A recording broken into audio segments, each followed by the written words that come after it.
In December 2024, Cocopah achieved a milestone. Wilana Ortega became the first Yuma County resident and the first Cocopah tribal member to serve on the Arizona Commission on the Arts. Wilana, tell us about that and what inspired you to apply for this position. You were appointed by the governor as a result. Yeah, really excited, very honored to be considered. What inspired me was I always been interested in the arts. I've been creating. I did theater in high school and in my college years, so I always had a love for the arts and also experience with working with the commissioners on the arts too, as being an artist. So we would apply for grants then with the theater company that I was a part of at that time.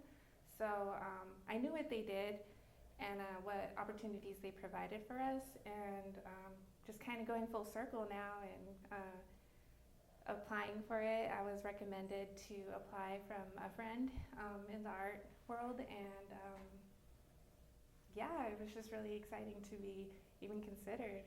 Another aspect to this that's really interesting is you've dedicated your entire life to art and also teaching culture to Cocopah children. And right now, this is at the intersection of art, history, and culture. Joe, you are the museum manager and you are an artist. And Ulises, you're an artist and you've been a teacher and you are a curator at our museum.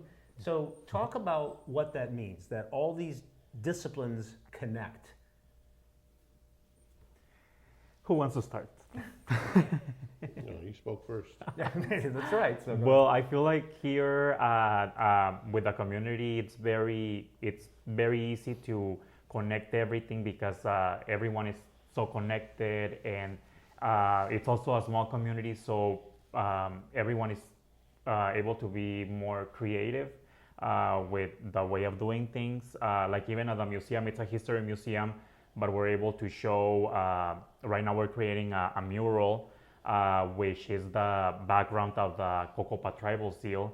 So it's still presenting the story and the history, but in a creative manner that people can even have fun with, taking a picture as a background. And little things like that, anything that I feel like I do as a curator, I can always put a creative aspect to it. And Joe, from your perspective, what do you think has changed when it comes to that nexus of art, culture, and history? Well, for us here, from my perspective, I know others might have a different angle on it, but for me, it's always been our way of life. Others would look at it and say, wow, that's pretty creative, or that's very interesting how you did this. And, we're always putting our spin, I guess is a good term, our abilities, it's kind of intermingled. We can say creativity and artistry are just woven together. The things that we do, they said, oh, that's really neat. You made a net, but you made it really well. And I said, well, anything that's constructive, has some sort of connection to your creativity, which is also can be artistry. It's an interesting way of how we do things, or if it's anything that we do, we try to put something in there that's not just like a utility, but we put a little extra touch to it, which we want to, make an expression of who we are and things that we like, and I've always done that ever since, as far as I can remember, as an artist that draws on, on paper or on paint. But it's, we do things. Well, can you do this? Like, for example, we have our water tower down the ways, and we back in 1999 when it was built, completed, they put out a notice to all artists to come up with a concept design, and many, I don't know how many had applied to do that, but I said, well, let's put colors on it, make it look like water. There's just, we can do many things with it. And the winning artist happened to be my sister. And her concept wasn't really used, but she was I believe the only artist that had put the word or the name Cocopah on it, which I think everybody goes, wow, that's what it really needs. Because in order to paint that tower, it's going to be a pretty difficult, and it's be a job in itself. So I said Cocopah would have been an easier way. So it makes sense, just to have it the way it is today. But even just that, using the word itself or whatever it is, it could be, we could have wrote it in Cocopah, we could have put ha, and then put it on there to say, well, that means water, and that's art. Art is in everything. Even looking in this room, there's art everywhere in this room. There's, it's construction, it's angles, despite the little wooden cutout here, that's artistic. The boxes in the corner, there's artistry in that.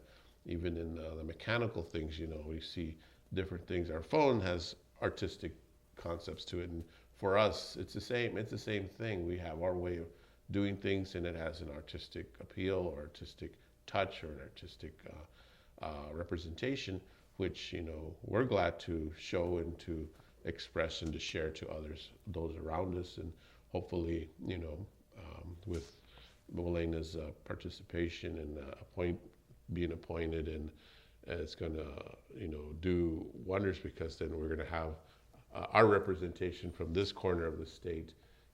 Though we are a small tribe, I believe maybe the smallest in all of Arizona, and we'll be able to be represented, and some notice to all the artists within our tribe as well.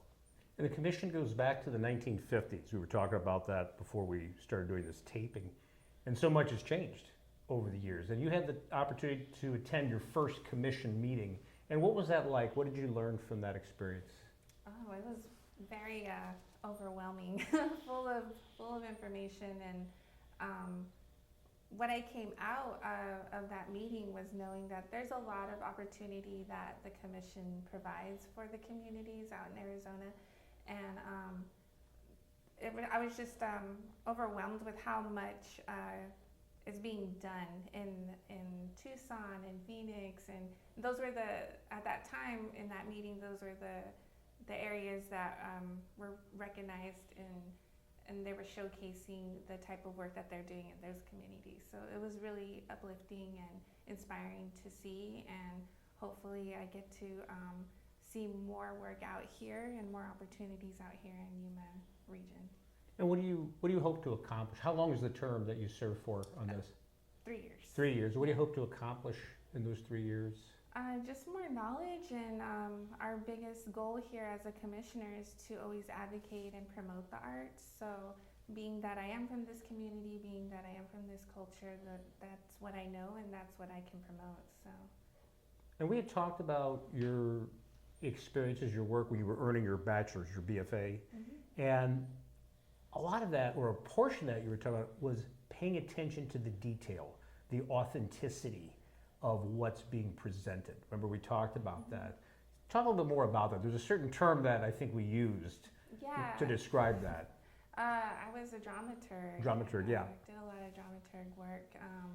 And being in Phoenix, then there was a lot of written pieces being done, and they just needed so a little more research, a little more support to see if they are being culturally competent in their work. So that was the type of work that I did, was doing the research, talking to people, learning about other communities other than my own, and making sure that this piece is as authentic as it can be. And that's critical. That's critical to your position and your position and your position as the manager of the museum, as a curator of the museum, to make sure that everything is presented as it is. And I can imagine that that's probably a very involved process. Talk a little bit about that. Well, yeah, we're trying to change things around, make it more also like, to me, it's also like keeping it contemporary, but it's history. So managing that too, how to present something old in a new way. So being innovative in how we present things is my my challenge, I guess, at the museum. And as a matter of note, there's going to be a lot more opportunities to do that now that you have the museum annex that is open and available for the public. And we're also planning on doing what we call a pop-up studio in there, where we're going to put in some sound barrier walls and be able to do these podcasts there as well as elsewhere. It's just going to add to our repertoire, so to speak. And if you enjoyed these videos, you can find us on YouTube, SoundCloud, Stitcher, and on all major platforms. And you can also sign up for a free Cocopah electronic newsletter. Comes out every month. We do not and will not ever share your contact information with outside parties. Just go to cocopah.com and look in the upper right-hand corner. Thanks for joining us.